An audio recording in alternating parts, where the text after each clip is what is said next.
Hello and welcome. I am Gimba Umar. Tonight, Presidency cautions the opposition People's Democratic Party against dragging it into a smear campaign against the judiciary. Says that move by the PDP against Justice Bulkachua is a blackmail.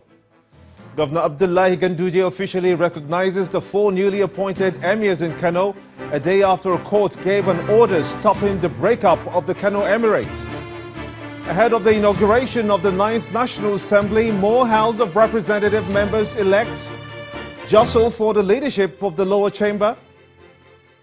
And South Africa's African National Congress emerges winner of the country's general elections, but with a reduced majority in the parliament.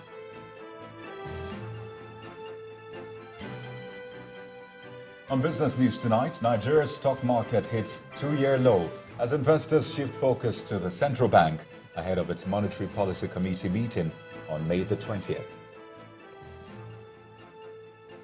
And on sports news tonight, champions Manchester City and Liverpool take title race to the last day as the English Premier League season draws to a close on Sunday.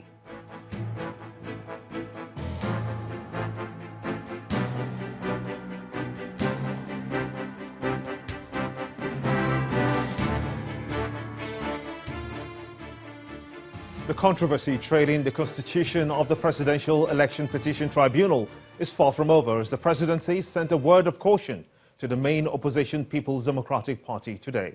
The presidency, reacting to recent comments from the party regarding the inclusion of the president of the Court of Appeal, Justice Zainab Bulkachua, on the team of judges presiding over the Presidential Election Petition Tribunal. In a statement by the Senior Special Assistant to the President on Media and Publicity, Garba Shehu, the presidency is asking the opposition party to stop dragging the presidency into their sponsored media smear campaign against Justice Bulkachua. The statement says, quote, while the PDP and its candidates are free to exercise their rights to challenge the results of the 2019 presidential election, it is unacceptable to drag the name of the president or other organs of the executive branch into the campaign of character assassination against the president of the Court of Appeal. End of quote. He adds that attacking judges because the outcomes of cases don't favor the party and keeping quiet when the verdict is in their favor shows insincerity, double standards and mischief. The presidency also denied any influence on the election petition tribunals, noting that APC candidates wouldn't have lost a single case before the courts if the panels had been influenced.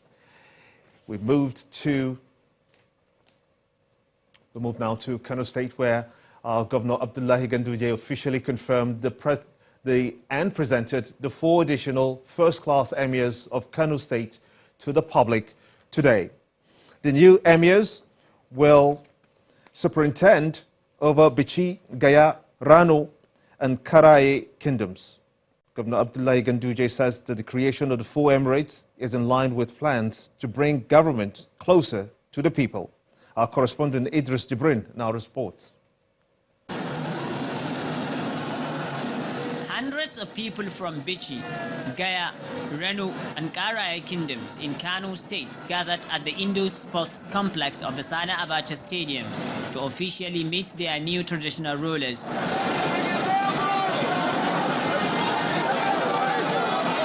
Governor Abdullahi Ganduje arrives at the venue in the company of state government officials amid cheers from the people who have come to witness what they call a new dawn in the state's traditional institution. This is the moment, the second phase of the implementation of the Kano State Emirs Appointment and Deposition Act, signed into law by Governor Abdullahi Umar Ganduje early this week. 4 emirs have just received their letter of appointment from the Kano State Governor, and the date of coronation would subsequently be announced by the state government. According to most of these people, this is a huge development to the culture and tradition of the good people of Kano State. Alhaji Amina Ado Bayeru, the son of the late Emir of Kano, is now the Emir of Bichi. Alhaji Ibrahim Abdul Qadir, the Emir of Gaya, Alhaji Tafida Abubakar, Emir of Ranu, and Alhaji Abubakar Ibrahim II is the new Emir of Karaye Kingdom. Governor Ganduje believes that the official presentation of the new emirs is the first step at ensuring that the people get to meet their leaders, while the state government prepares for their coronation ceremony. The governor believes this will bring about all-round developments in all sectors of the state's economy. It's an initiation by this administration in order to diversify the traditional system in order to make the system more effective and more efficient, especially considering the developmental challenges that we are facing. Because what the ceremony we are holding here, the traditional rulers, the newly appointed emirs, they are here to appreciate what the government has done to them. The secretary to the state government clears the air on the purported presentation of appointment letters, noting that the emirs had since been presented with their appointment letters before this presentation. I want to inform the public that we offered the letters of appointment to our 4 new first-class emirs, and at the same time they wrote letters of acceptance which were submitted to my office on the 9th of this month, May. By these appointments, Kano Royal Dynasty will now have 5 first-class emirs, with the Emir of Kano Municipal Emirate, Muhammad Sanusi II, as the chairman of the Kano Emirate Council of Traditional Rulers. From Kano, Idris Jibrin, reporting for Channels Television News. The Vice President has asked state governments to begin to adopt modern ways of funding the healthcare sector and complement federal government's efforts towards the provision of affordable healthcare delivery systems for all Nigerians in the near future. Professor Yabi Oshibajo mentioned this in Bauchi State at the launch of the Bauchi State Health Contributory Scheme and State Health Trust Fund. The Vice President is in the state on a one-day official visit. Our correspondent Hajjara Aliu reports. Vice President Yemi Oshibanjo arrives Bauchi to a load of activities.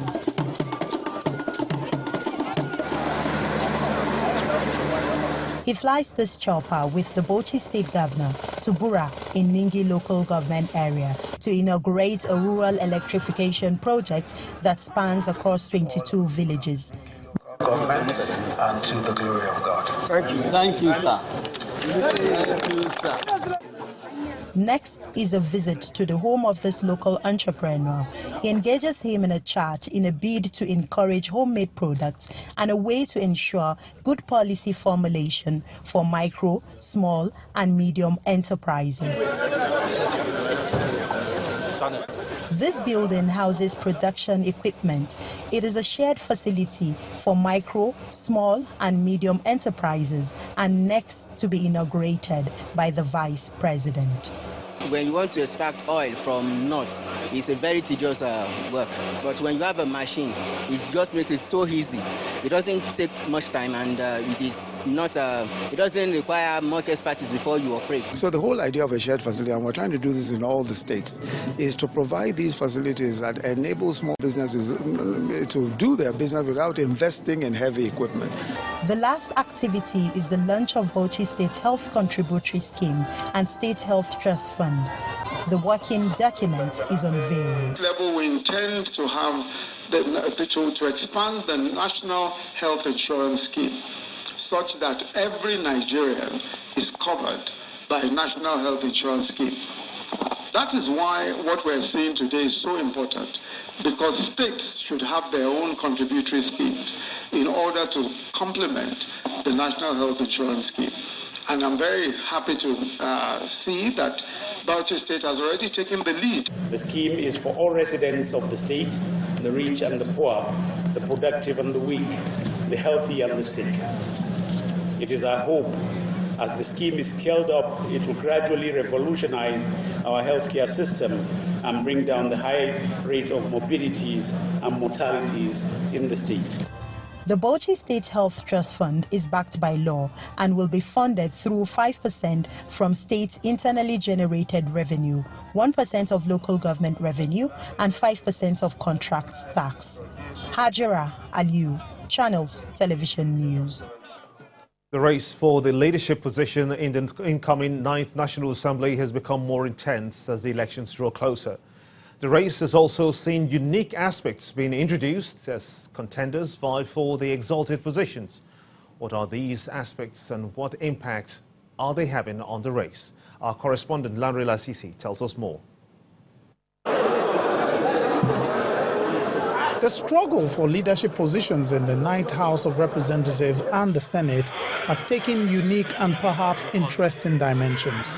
Not only did the race commence immediately after the 2019 general elections, it has also seen a large number of lawmakers declaring to contest the positions. The agitation for the presiding officer positions in the National Assembly is unfortunately exacerbated by what I would refer to as incendiary comments by the leadership of the ruling party. Well, in terms of number, I can say that it is good for democracy. It indicates that the democracy is deepening day by day. But I think it is not yet over until it is over. It is not all about maybe the number, but the quality of those who are aspiring to become. The race, especially in the House of Representatives, has assumed the shape of a major electioneering campaign, with posters, banners and billboards being introduced into the exercise. And there must be style. So with all those things, we're adding color and spark to the competition. And that's why people are now printing posters, billboards. I think it is not healthy, somebody going out from the National Assembly complex to start printing posters, because you are not canvassing the support of the general public. Elections are over. The day you emerge as a member representing your constituency, all you need now is to get the support of your colleague so that you can become a presiding officer.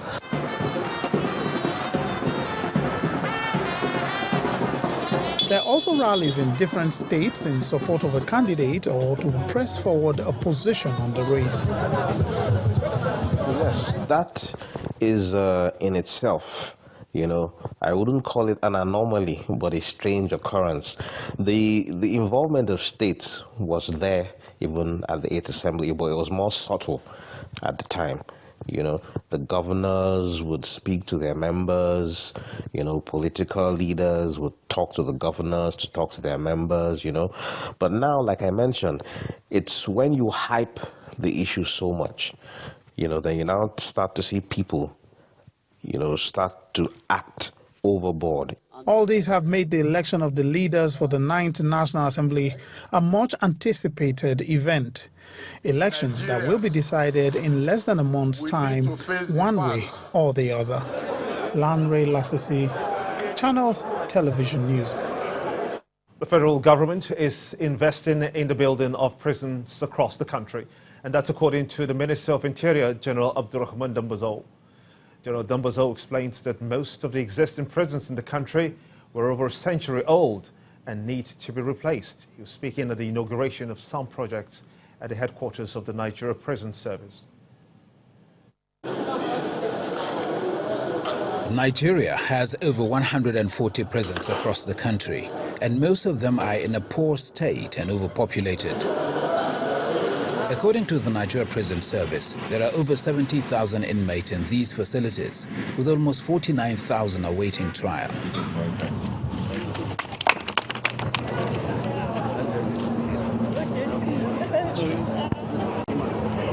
The federal government is renovating some of these facilities with a concentration on the issue of rehabilitation of prisoners to ensure that they are better reformed before leaving the prison. Most of our prisons, particularly those situated in urban centers, are more than a century old, over 100 years old. So what we do is to ensure that we build modern prisons that will meet the required standard, the universal standard for the treatment and rehabilitation of prison inmates. The plan to make the prison an efficient corrective service is contained in the Nigeria Correctional Service Bill, which has been passed and is now awaiting assent by President Muhammadu Buhari. Honorable Minister, I want to assure you and the general public that apart from the visible thing, physical thing one can see and touch, the greatest achievement is the passage of this bill. Since 1999, we've been working hard to make sure it passes bill. It has never reached this level. But with the cooperation of the current CG, we have reached the position we are today. The desire of the government is that these prisoners will emerge from these facilities and make meaningful impact on the society. In part two, after the break, Joint Admissions and Matriculation Board releases 2019 UTME results as 15-year-old emerges highest scoring candidate. Please stay with us.